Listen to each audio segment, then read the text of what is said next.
कनकराजू, मेरा भी मन है तुझे जानने का अच्छे से। बहुत मिस किया तुझे।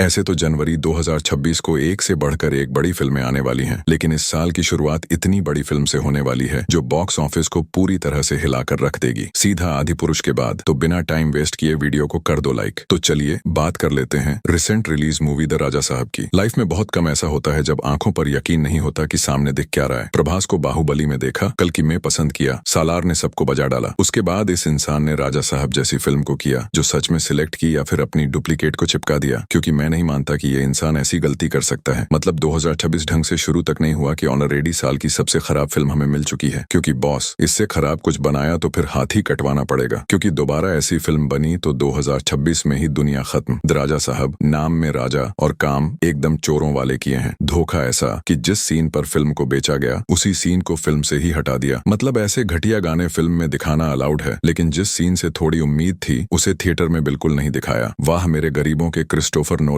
माफ कर दो भाई उमराव, हमने तुम्हें कितना गलत समझा था। राजा साहब के सामने आदिपुरुष को तो ऑस्कर मिलना चाहिए। अगर उस फिल्म से डर गए थे तो इस वाली के बाद मर जाओगे, क्योंकि फिल्म बनाने वालों ने कहानी का कचरा करने में कोई कसर नहीं छोड़ी। केक का सपना दिखाकर डंक केक खिला दिया। RS 500 का नोट, एक मरे हुए आदमी की अस्थियां, जंगल के बीच जादुई हवेली, दिमाग का साइको डॉक्टर और 60 साल पहले गायब हो चुके एक मिसिंग इंसान का पुलिस केस। इन सबको आपस में जोड़ता है राजा साहब का चेहरा, जो अपनी दिमागी तौर पर बीमार दादी, जिन्हें भूलने की बीमारी है, उन्हें खुश करना चाहता है। 1960 में गायब हो चुके अपने दादाजी से मिलवाना चाहता है। अब दादाजी कोई मामूली इंसान तो है नहीं, इंसान बोलूं भी या नहीं, क्योंकि शैतान ज्यादा फिट बैठता है, वरना जंगल के बीच महल बनाकर अपने परिवार को छोड़कर 60 साल अकेले कौन रहता है। खैर, वो दादा दादी की लव स्टोरी भले ही रह गई हो अधूरी, लेकिन राजा साहब की किस्मत में लव ट्रायंगल नहीं, पूरा मैथ्स आ गया है। 3 हसीनाओं का इन पर दिल आ गया है। हेलो, रोमांस को मारो गोली। उल्टा आपको ये सोचना चाहिए कि इंसानों वाली कहानी में ये भूत कहां से आ गया और अचानक राजा साहब का सेट बाहुबली में क्यों बदल गया। बॉस, 3 घंटे 3 मिनट की फिल्म में 3 सेकंड का भी एक सीन रियल नहीं है। सबका सब ग्रीन स्क्रीन पर शूट किया गया है। काश कोई नकली प्रभास ही भाड़े पर मिल जाता तो ओरिजिनल वाला इस बेइज्जती से बच जाता। नकली फिल्म, नकली हीरो, नकली एक्टिंग, नकली डायरेक्टर, उसी तरह यह नकली सा रिव्यू भी, क्योंकि रिव्यू करने लायक कुछ होना भी तो चाहिए ना। मतलब बाहुबली में जो एक्टर भल्लाल देव से लड़ रहा था, आप उसे VFX मगरमच्छ से लड़वा रहे हो। डायरेक्टर फिल्म बना रहा था या कॉमिक्स लिखने की प्रैक्टिस कर रहा था। जितना टाइम फिल्म में हीरोइनों के कपड़े सिलेक्ट करने में खर्च किया गया, काश उसका 10% फिल्म को ढंग से लिखने में किया होता तो थिएटर में पब्लिक के साथ इतना बड़ा हादसा ना होता। प्रभास से इस फिल्म में जो कराया गया है उसे एक्टिंग नहीं कहते, उसे क्राइम कहते हैं। और यह बात मैं एज हेटर नहीं, प्रभास का फैन होकर बोल रहा हूँ। दिल से बुरा लगता है। और जिस इंसान ने ये सारे सीन्स फिल्म में पास किए वही है राजा साहब का असली विलेन। विलेन से याद आया, फिल्म में संजय दत्त क्यों है? नहीं, मतलब आपसे पूछ रहा हूँ, डराने के लिए, इंटरेस्ट बनाने के लिए, लेकिन वो कर क्या रहे हैं? और तो और सिद्धू पाजी की नकल। इतना फालतू नेगेटिव कैरेक्टर है जिसका कहानी पर कोई इम्पैक्ट ही नहीं है। सबसे बड़ा हॉरर तो यही है कि संजय दत्त को ऐसी गंदी हरकतें करते हुए देखना पड़ रहा है। कॉमेडी का तो नाम ही मत लो बॉस। स्पेशली हिंदी डबिंग में डायलॉग्स एकदम टॉर्चर हैं। कान से खून निकल जाएगा। हंसी आएगी आपको खुद पर कि ये सब देखने के लिए आपने पैसा खर्च किया। हिंदी डबिंग के डायलॉग्स हाथों से तो नहीं लिखे गए होंगे, कहाँ से लिखे गए होंगे? डायरेक्टर से पूछो।